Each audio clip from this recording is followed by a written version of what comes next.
Again, thanks for you guys good? All right, thanks for coming out and covering us. Obviously, we're getting ready for Pittsburgh Saturday night, and Pitt's led by James Conner, great running back, and a quarterback that's playing really effective right now for them, both as a runner and a passer. And I think he's 2-to-1 touchdown to interception ratio. They're an excellent team in terms of running the ball, time of possession, third down. On defense, very few explosive plays, excellent on third down, excellent special teams units too. So we just finished our second practice for them and getting ready to go.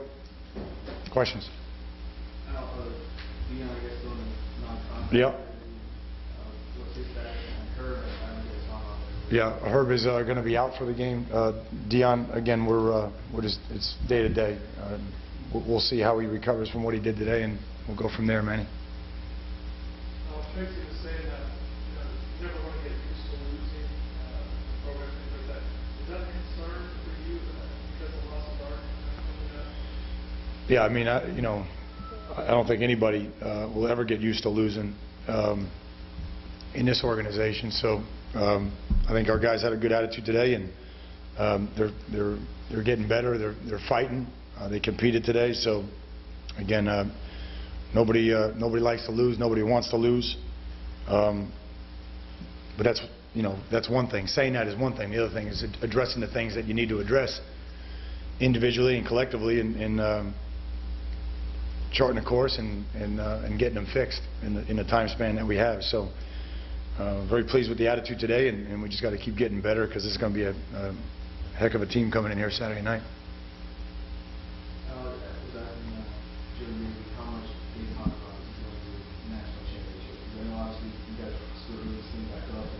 Winning the Coastal and going to one game. So how do you young guys talk about that? How much do you want them talking about that? I want them to be winners. I want them to be champions. I want them to scratch, claw, compete. Joe Yerby's one of those guys who I'm glad he feels like that, because when he practices, it looks like that. That's how he's preparing every day. So again, we want to get everybody in the organization to think like that. And I think for us. We just got to take it one game at a time, not look at the big picture, just keep getting better, and Joe's a big part of that. Joe's a leader, even though he's a young guy. Last week you talked about, they look like they had recovered from the loss to Florida State, pretty good. But how do you explain what happened Saturday? Was it not ready, or just a couple things that were against it early that kind of turned aside, or what the deal that were ready to play? Yeah, again, I think, answering the question and clarifying by saying there's no excuses. At the end of the day, I'm trying to answer your question, but, you go into a game and, if you stop them early in the game, which we did, and you score and you're up 7-0, and even the drive that we fumbled, how can you say we weren't ready to play the game, So it's easy to go back after you lose and say, there was an emotional hangover and all that, but I promise you that nobody in our building's doing that. We're trying to play 12 one-game seasons, and if that wasn't there, obviously I didn't do a good enough job recognizing it and getting it fixed. So that's my responsibility, and give Virginia credit. As I said, they played with a lot of energy. They played well. They didn't turn the ball over, and as I said to you guys all along, it was the best front seven we've seen. So. Same token, getting back and getting ready, and then coming out this week with a win and then going on to the bowl. It's big. It's big. Yeah, we got to do that. We got to finish this season. We got to, the only thing that matters right now is the Pitt game. And then after that, we all got to dig down and do what we got to do to prepare for the bowl game, and then go win a bowl game. Go learn that process from A to Z. And no one on our team has done that. I know we want to jump to national champion, but our team hasn't done that. And half of our team, more than half of our team, hasn't been to a bowl game. They couldn't go to a bowl game as, Duke's group couldn't go to a bowl game as freshmen, couldn't go to a bowl game as sophomores. So, the group before Duke, they couldn't go for 2 years. So, I think from that standpoint, we got to learn how to do that. But it's all this week right now. The only thing that matters, we got to prepare for Pitt and get ready for for Pitt and what they do well in all three phases. You've seen, been here long enough to recruit the group, or at least the signing group, and watch them become seniors. You think of where some of the kids in that group were in high school, you think is really close to some of the progress. Yeah, I didn't recruit Clive Walford, but Clive Walford, you can make the case that improved every year during his career, accepted coaching, addressed his flaws, eliminated defects, and even to right now, this moment, I'm sure you guys, because you follow it so closely, are seeing him with his run after catch be better than it's ever been.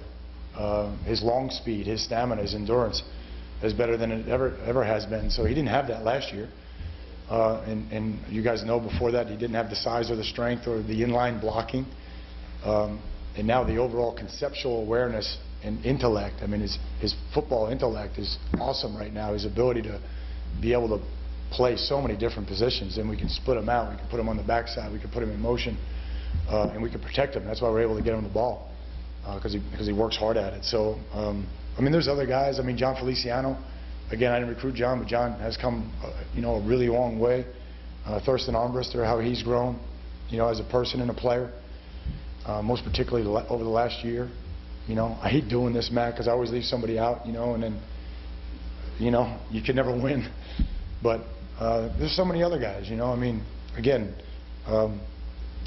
it's really important for us to give them everything we can this weekend, the seniors, and send them out winners against Pitt. Being a former tight end, kind of appreciate that Walford's really good. Maybe I do. And I just think, Clive, that was a long journey. You guys were here before me with his arrival, and I'm sure he's a lot more gangly then than he was when I first got here, and couldn't really practice full speed the whole time, wasn't strong enough to run routes and finish practices. And then he got stronger and stronger, his blocking got better, and he was obedient to a process, and I'm glad that he's reaping the benefits of it right now. And he didn't try to jump to outcome or just try to, expect everything to happen overnight. He just was really coachable, and we were hard on him. And, I'm talking about Larry, James, Brennan before him, and strength staff, everybody, and he just kept growing and learning and playing at a really high level right now. They weren't playing, some of them were your first recruits. Yeah. What was that process like, having to come in and salvage that, and then what do you think was the mark of that? Well, I think they're not done yet. Again, we gotta take care of this week, and then then we have a bowl game to take care of. I think the biggest thing is just, and again, I hate answering those questions, Christy, before it's over. We got a lot of work to do. We really do, and I think they know it. They practiced hard today.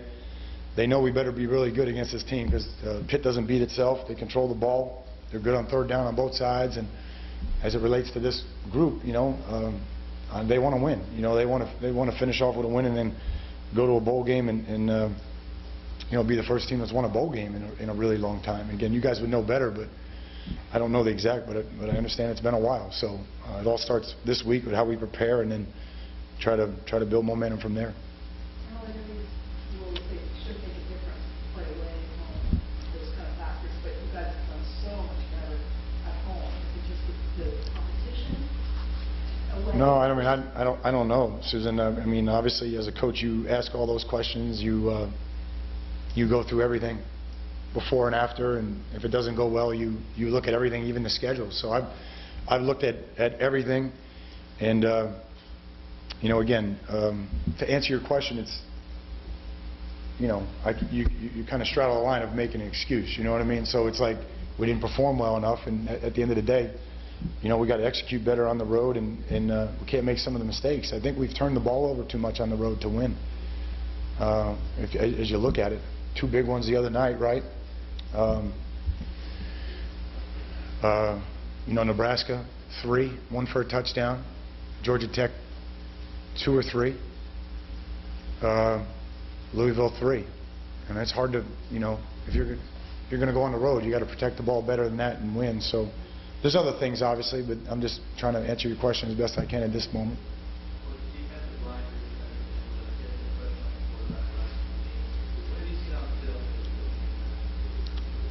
I think, number one, going back to Florida State, we didn't get sacks, but it's hard to say that we didn't get pressure on Florida State. I felt like we got a lot of pressure on them. You know, we made them move and run around and all that. And I think the Florida State offensive line is really good, really good. And I say that going into the game.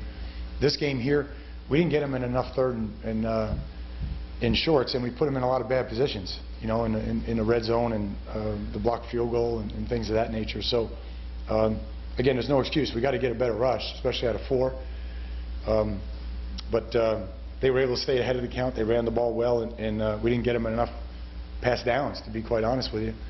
But there's no question that we have not got to the quarterback as much as we had been over the last month, the last 2 weeks. Couple more questions.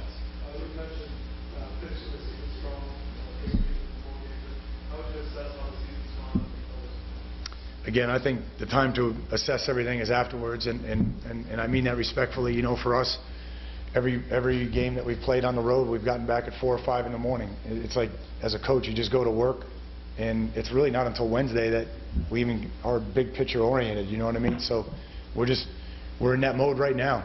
You know, so I just left the meeting to come here, and I'm going right back to the meeting, and there's really no time. And if you look at Pitt and how they played and how they played the second half of the season and what they're doing really well, that's where all our focus is. So I'm not really geared into looking back at the season. I think we got too much that we got to work on right now. Respectfully, go ahead. Just looking at Pitt and Connor heard last week, he's still expecting to play, but the kid that came in and his place also being those 100 yards. Can you compare it? Yeah, I think you know, Bennett is another strong runner. I don't know if he's as tall as Connor, but obviously physical stature, downhill runner. I think you know, they're not going to change who they are, regardless of who's running the back, and the quarterback does a good job running the ball as well. So again, it's an excellent running attack that's made more difficult because they have a tight end that can get it, and they also have Boyd on the perimeter. Very good hands from this receiving core. Very good receiving core in terms of the hands, and that's what makes it difficult. More and more players are making spectacular catches now in college football. One hand grabs. You see all the week. Yeah. And they did last week too. Well, why do you think that is? Because we didn't intercept it last week. I think the receivers are so much longer and bigger now. You know, there's not many 5'9", 5'10" receivers, so you're getting guys, big wingspans, big hands. They're able to go get it. I think they're just a lot more, I guess, deft at ball handling. They're doing it year-round. They're doing it in 7-on-7s. They're testing those things out, you know, in those, you know, at that time, and then some of that's carrying over to competition. You know, again, it's hard for me to answer. I'm thinking about James Conner coming right down here, and you're asking me to think about one-handed grabs, but I would say that in general, you're getting more length at receiver, you're getting more wingspan, you're getting bigger hands by some of those guys, and I just think they're doing it year-round. They're doing it at a young age year-round. Not to discredit any of that, as long as it's probably the full fit, but how much is there and not for the gloves? Gloves are a big part of it, and you know, you're exactly right. I should have thought of that. You're exactly right. You got those gloves back in the day? No, no. I was a straight blocker. Yeah. When I was asking an actual question. Yeah. What's the kind of the imprint that Denzel Perry's made in linebacker school? You know, Yeah. And look, you know, we're not where we need to be yet, but we have some guys trying to chase being elite again, trying to be the best again, you know, and I think Denzel has left that imprint on the linebacker unit, if not our team, you know, and I'm glad that he's doing that. And Denzel and Clive and Duke and those guys, those are all team guys, you know, so Denzel's a team guy. He's attacked the things that he didn't do well. You guys remember him as a 200-pound linebacker. Now he's 240, and he's explosive, he's strong, he's defeating blockers better. I think the things that he's done better now are rushing the passer, his pass defense, and his man-to-man coverage, and that's what his challenge was this year, and I think he's doing that better, and I think he was locked in the other night, you know. So, again, it's hard to say, you know, were you not emotionally ready? Did you have a hanger over all that when those two guys went out there and did what they did? I mean, Denzel was flat out locked in to every play, and you know, had one of his best games, if not his best game of his career. Okay, guys. Hey, have a great Thanksgiving too, guys. Okay.